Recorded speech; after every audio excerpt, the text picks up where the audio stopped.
Paul McGuire Grimes, KSTP, Minneapolis, St. Paul. Cecily, it is really great talking to you today. I'm a massive Saturday Night Live fan, so just talking to you today, and I was also a music theater major in college, so this show is just right on my alley in so many It's ways. So yeah, perfect. It's your Venn diagram. Yes, We it got is. you. Yes. Now, we've heard you sing on SNL here and there, but have you been wanting to find a project to show off those skills more? I don't think I necessarily wanted one to show off my singing, but I enjoy singing. I enjoy musicals. I enjoy other people singing too. Now, there are so many Easter eggs and references clearly to the 1940s era here. Did they give you like a dossier of specific musicals or cast recordings to listen to? We actually did. Chris Catelli, our choreographer, he had some scenes and songs to look at for his ideas for certain dance numbers, and I thought that was really fun. But other than that, I think it was sort of on us to spot them, and I certainly wasn't going to say what I missed or so. Not around real, true music theater people. Oh my God, this cast is so dreamy, by the way. Now, Yeah. like incredible. Now, were there musicals that you saw growing up that just made you fall in love with theater that you still cherish and remember? Yes, so my grandmother Scotty bought me Oliver on VHS, and I still watch that. I just watched it with my friend who hadn't seen many musicals. I made that her gateway drug too. And then South Pacific was a big one. I loved it. I loved all the colors. I had a crush on Lieutenant Joe Cable. Now, if you think about your SNL characters, who do you think would have the worst time surviving in the town of Schmigadoon? I have an idea, but I want to know what yours are. Oh, Gosh, I probably, I think, although with my characters, I think they'd all end up okay there. they'd all sing. They can all sing. I don't know if you know that about all my characters, but they could. I mean, we saw the They we may all saw break into song. yeah. I mean, the last Judge Janine that we just saw was so memorable. One of the best moments of this past season, in my opinion. It was very fun. I think Yeah, some of my characters could use Schmigadoon, some of them. I think it'd be good for Kathy Ann them. needs Schmigadoon. Yeah. Kathy Ann deserves Schmigadoon. Come She on. absolutely. Yeah. Now, you've been working with Lorne Michaels clearly for years, yet he seems like kind of like an unlikely choice to be a producer on this show. What is it about him that maybe we don't know? I'll tell you what, this is very much in Lauren's lane. He loves it. I mean, that's why there's so much music on SNL. If that, that should tell you how much he probably cares about this one. And maybe people don't know that, but Lauren is a big musical fan too. Now, if without spoiling anything that happens at the end of this series, do you think that season two could tackle a different era of music theater? Because there's certainly different eras of Broadway that. I think, I think the world is our oyster with whatever season two is. And I'm sure Cinco has so many seasons and worlds in his head. So he's probably even a better person to ask. Cecily, I got the rap signal. This has been fantastic. So thank you so much. I just Thank love you your so work on much. SNL. This was so great. Thank you. And the show is Thank, phenomenal. thank you. Paul McGuire Grimes, KSTP, Minneapolis, St. Paul. Aaron Dove, it is really great talking to both of you today. I was a music theater major in college and I love Broadway. So this show is just right up my alley and I loved it. So thank you. Awesome. Yeah. Now, Dove, there are so many Easter eggs and references to the 1940s era musicals that this show is inspired by. Were you all given kind of a dossier of things to listen to or watch to kind of prep for this style? If we were, I never saw it, and I also don't think any of us really needed it. It was like a bizarre thing where everybody who's a part of this show is such a diehard, like everybody here is very well versed in that kind of like in the zeitgeist of musical theater culture and musicals of that time specifically. So no, I mean we're all musical theater geeks, but it was just such a joy. It was such a joy to be able to like play in that world, free reign. Now, Aaron, you're no stranger to doing many, many musicals on Broadway, which is a very like rigorous 8-show-a-week schedule. Does doing a musical TV series come with the same sort of demand? It's demanding, but in a different way. I mean, I think for doing, musical on television or musical film, the demand becomes kind of doing it over and over again, right? You kind of, take after take and, singing that instead of like, in the show at night, you do each song once and you move through the play and you have to do it 8 times a week. But this, you might have to do, 10 takes of a shot or something like that. So it's demanding, but in a bit of a different way. Are there musicals that you grew up on that you saw that inspired your love of theater that you still cherish and remember to this day? Oh yeah. I mean, I think some of my most formative, being exposed to any sort of form of media or art was, it was all musicals. Like whether it was, I grew up in Seattle, so a lot of the musicals came there early to tour before they went to New York. So I got to see a lot of things early. I grew up on the Rent soundtrack, the Wicked soundtrack. Also, back when Netflix was a DVD delivery service, guys, I had every Sondheim, virtual Sondheim concert, everything. I had that David Hasselhoff Jekyll and Hyde DVD, guys. I had it all. That's back here somewhere. I know it. Oh yes. Oh yes. A treasure. Yeah, same for me.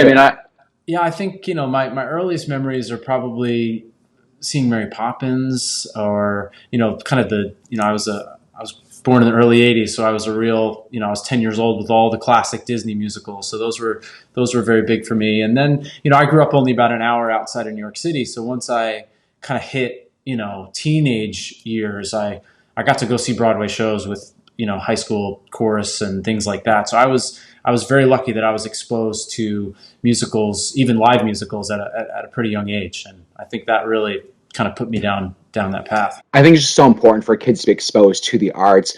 Aaron, what are you most looking forward to when Moulin Rouge opens again? Honestly, I can't wait to be back in that building with our cast. It's like that becomes your family. And we were on this like 9-month freight train that just stopped, and so none of us ever imagined it would be this long, of course. But that, and then the audience. That audience. It's a very participatory audience with our show, and I think that it's going to be the perfect thing for people just to go back and have a great night out, a great night of normalcy. I love that. Aaron, Dov, I got the rap signal. It was great talking to both of you. Congrats on this show. I hope people love it as much as I did.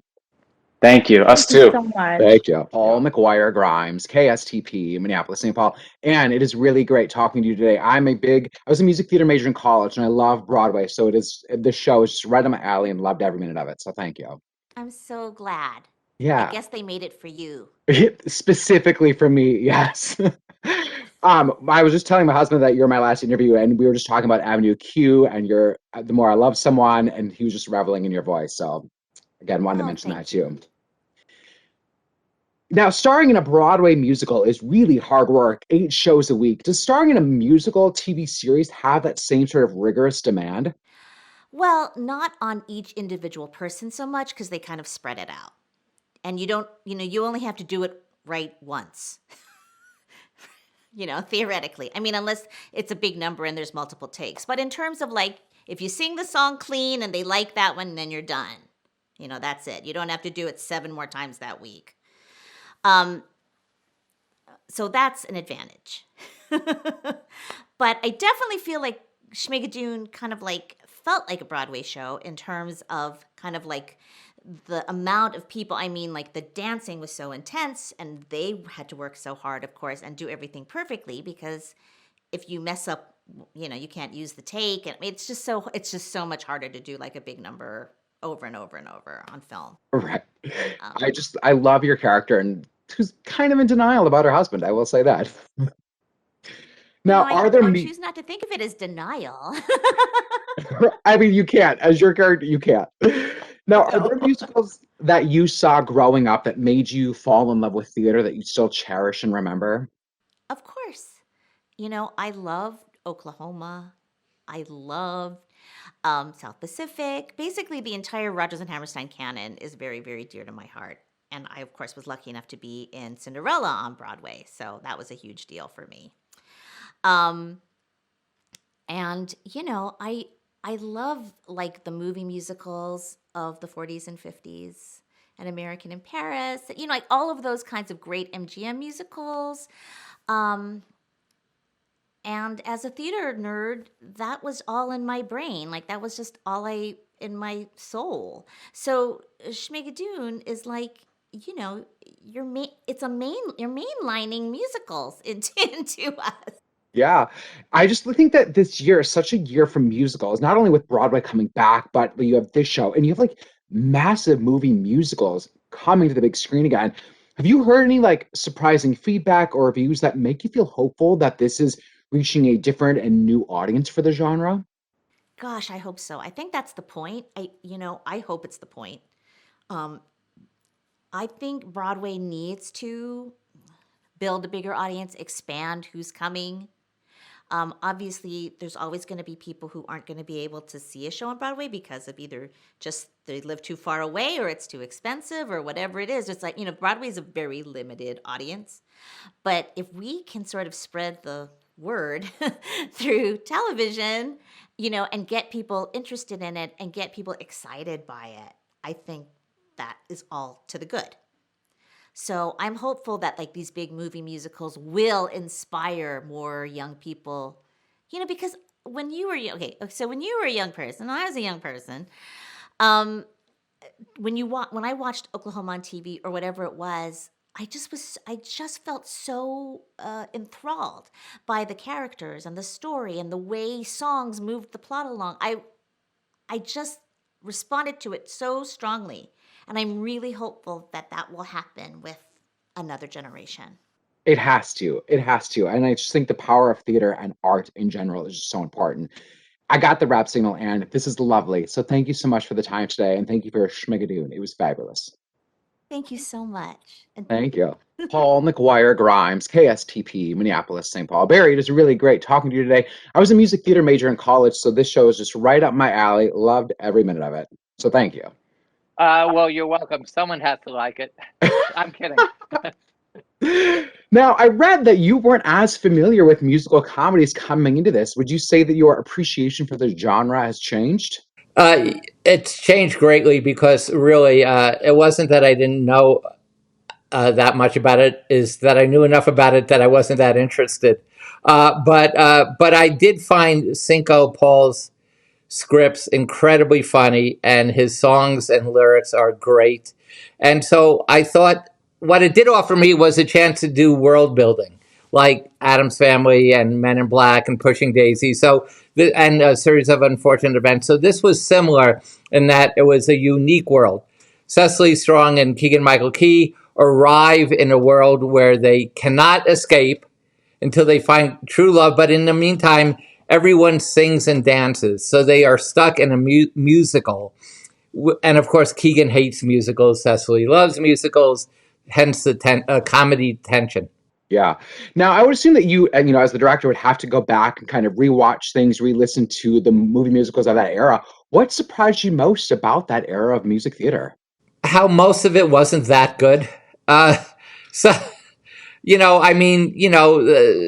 of course, Singing in the Rain is brilliant, and but a lot of musicals that you remember as being wonderful have that wonderful one great song or something, but have a lot of stuff that you sort of let pass by.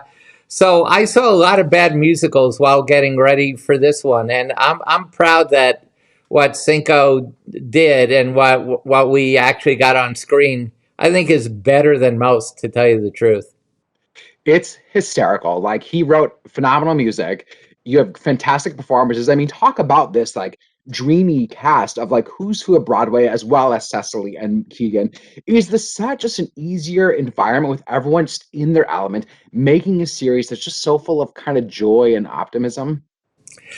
Yes, it was a joy to work on. Everyone was in a good mood. We were a very tight-knit family because we were shooting during COVID in Vancouver. We were all on stage, so we had control of everything. So you weren't getting upset about clouds coming in, sun coming out.